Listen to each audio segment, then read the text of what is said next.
Well, welcome back to our study in the book of Jeremiah. And we have shown that Jeremiah is a major prophet. The book is long, but he's also a major prophet in that he is talking to Israel at a critical moment in their history, just prior to them being taken into captivity in Babylon. And so we started chapter 2 last time, and we see that God is bringing a kind of lawsuit against his people Israel. And he addresses her as a bride who has broken the covenant. She has, in essence, brought foreign idols into the wedding bed. And so God brings this charge, and he calls heaven against his people. And he says to them, what fault did your fathers find with me? And why have you essentially done this to me?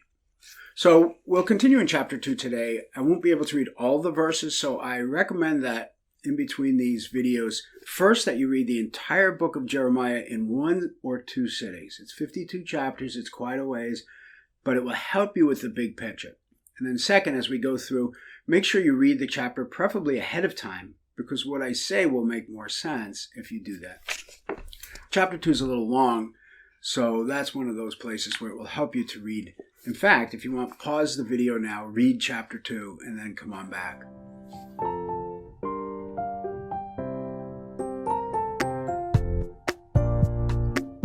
So in chapter 2, God is bringing this charge against his people. And in verse 7, he says to Israel, I brought you into a plentiful land to enjoy its fruits and its good things. But when you came in, you defiled my land and made my heritage an abomination. Now remember, the land is key. God's blessings under the law are tied to the land. If you obey me, I'll bless you. If you disobey me, I'll curse you. And so therefore, when Israel is blessed in the land, she will have rain and she will have fertility. She'll have peace from her enemies, and God will dwell in their mess. If she disobeys, God will dry up the rain. He will dry up the fertility. He will bring enemies against them. And the worst punishment will be to yank them from the land, which is ultimately what Jeremiah is going to say to them. And so God is saying that you defiled my land. You defiled this marriage. And it's not a small thing. If you ever want to make God mad, that's how you do it. Just worship other gods.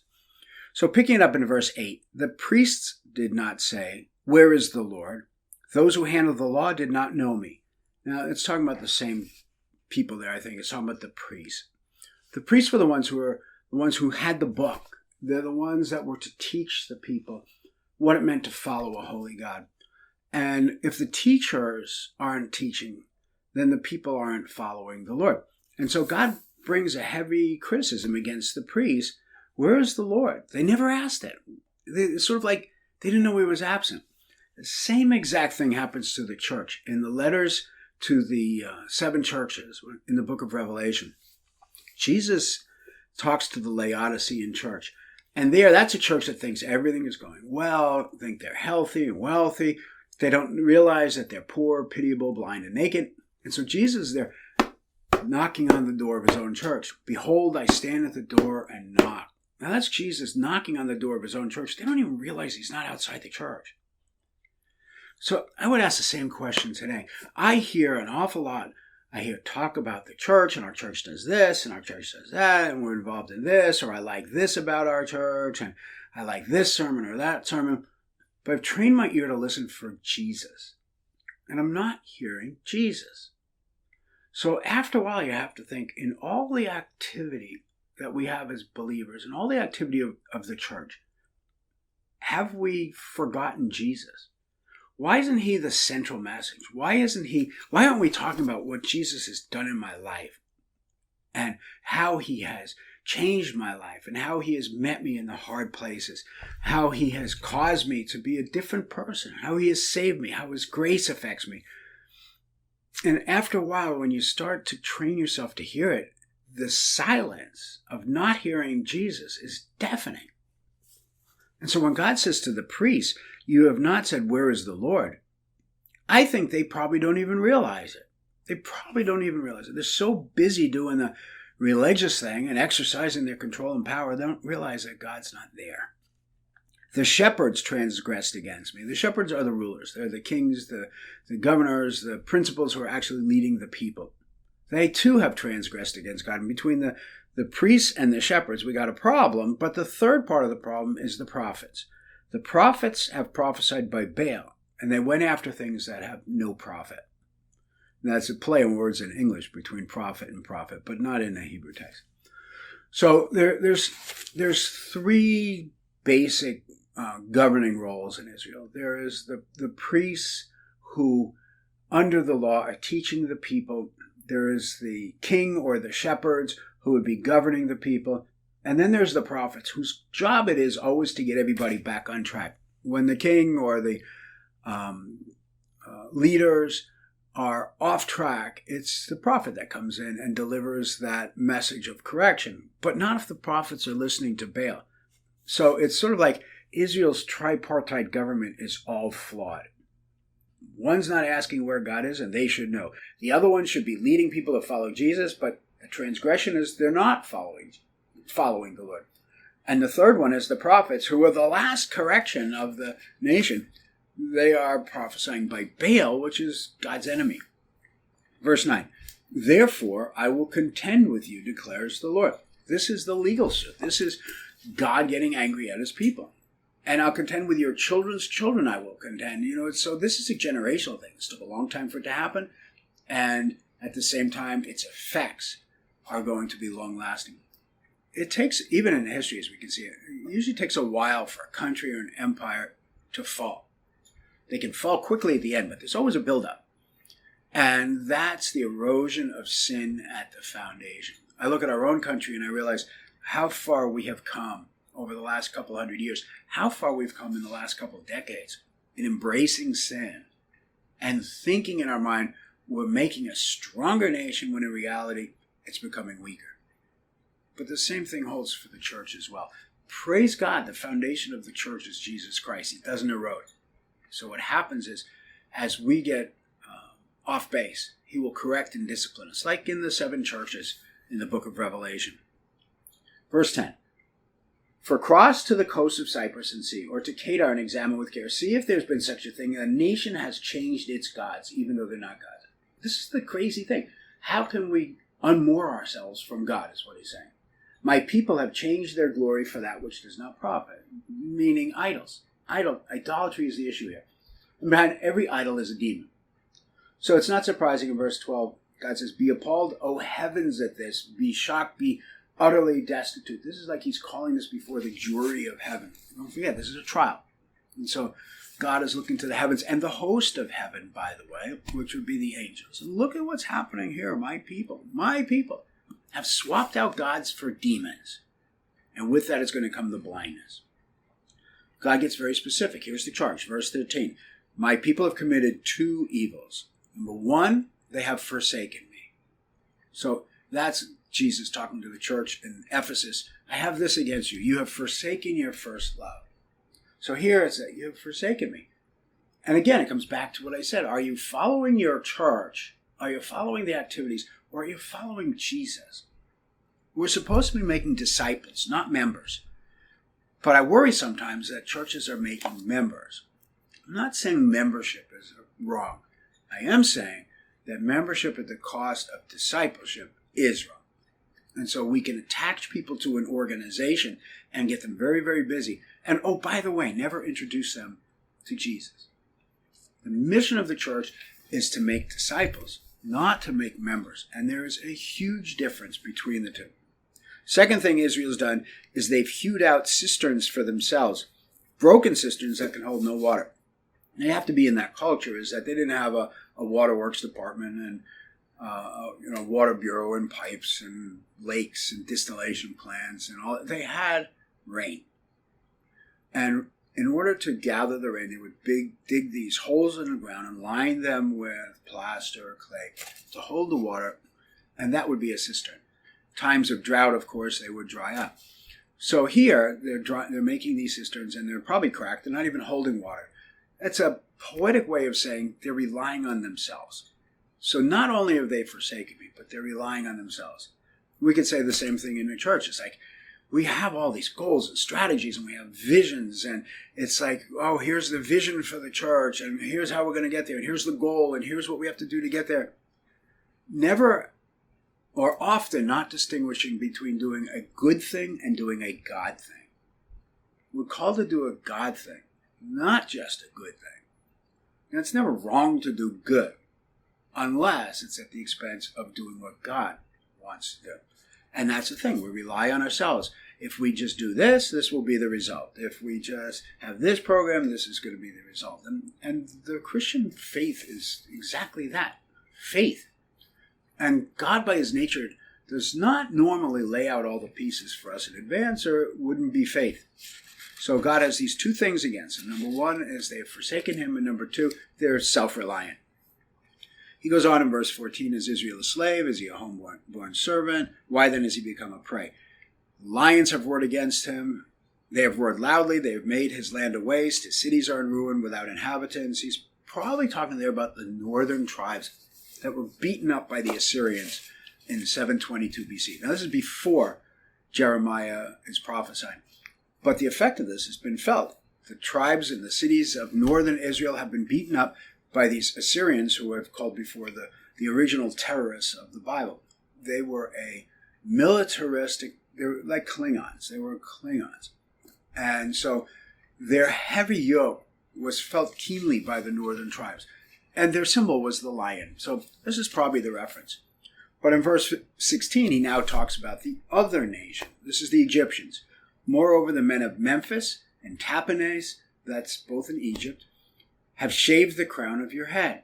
Now that's either a comment on how Israel is constantly either reaching out to the east or to the west, to Assyria, later Babylon, or Egypt for help, or it's a comment that Jeremiah is now making in the presence of the Babylonian threat, where Israel, to hold off the Assyrians, is trying to rely on Egypt.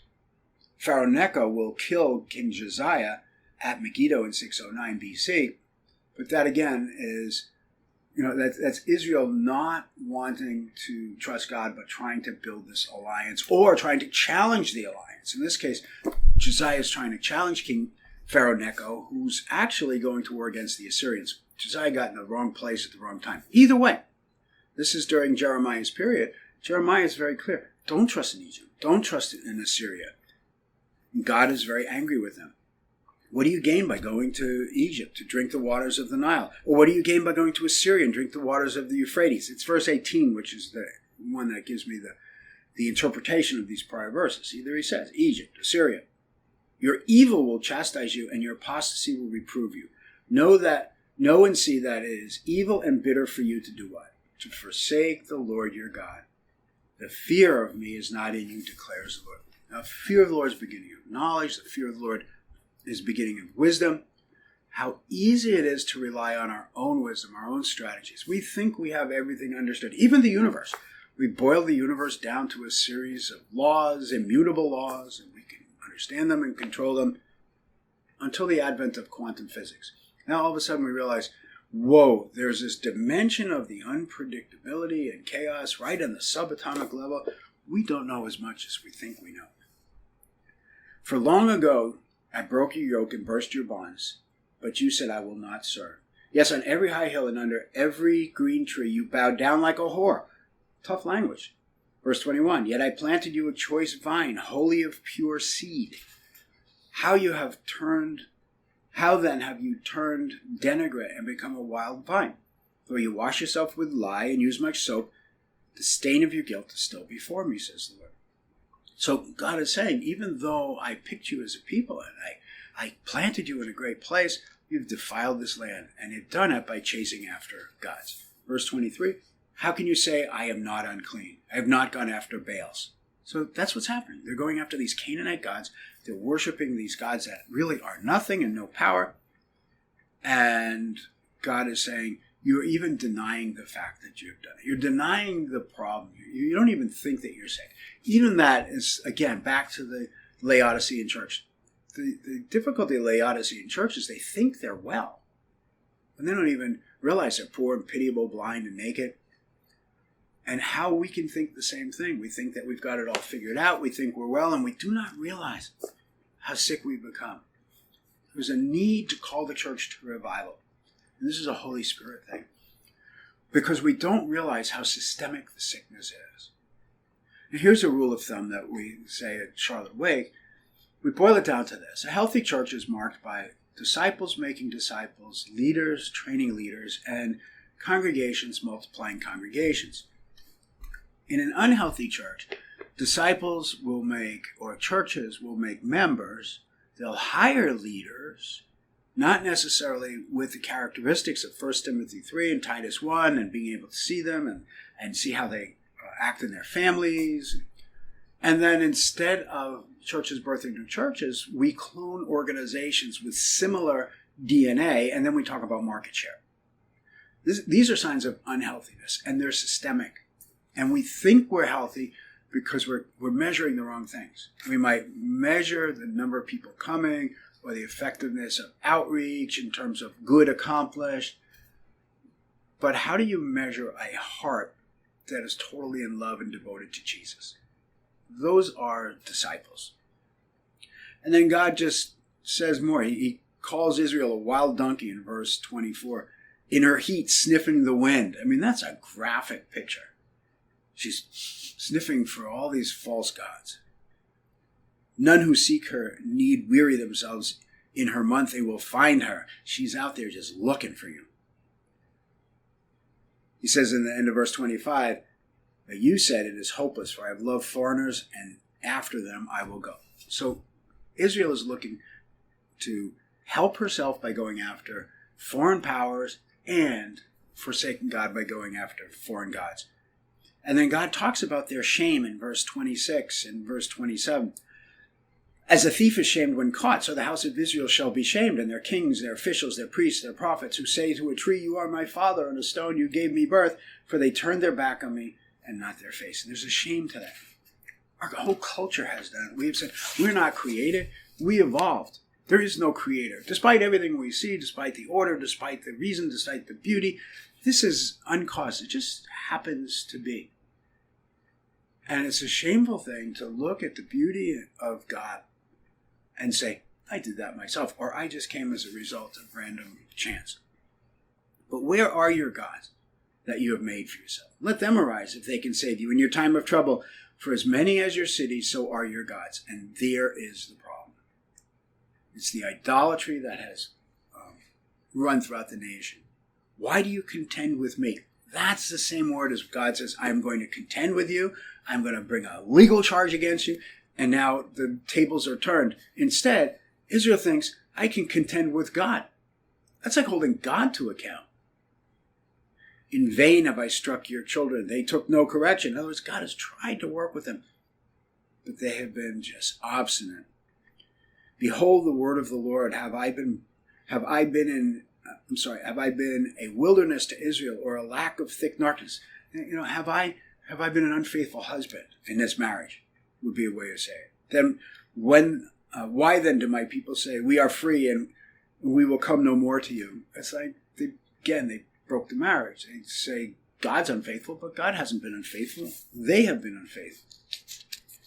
So as we go towards the end of chapter 2, these are the themes. And if you look at verse 36, for example, how much you go about changing your way. You shall be put to shame by Egypt. You shall be put to shame by Assyria.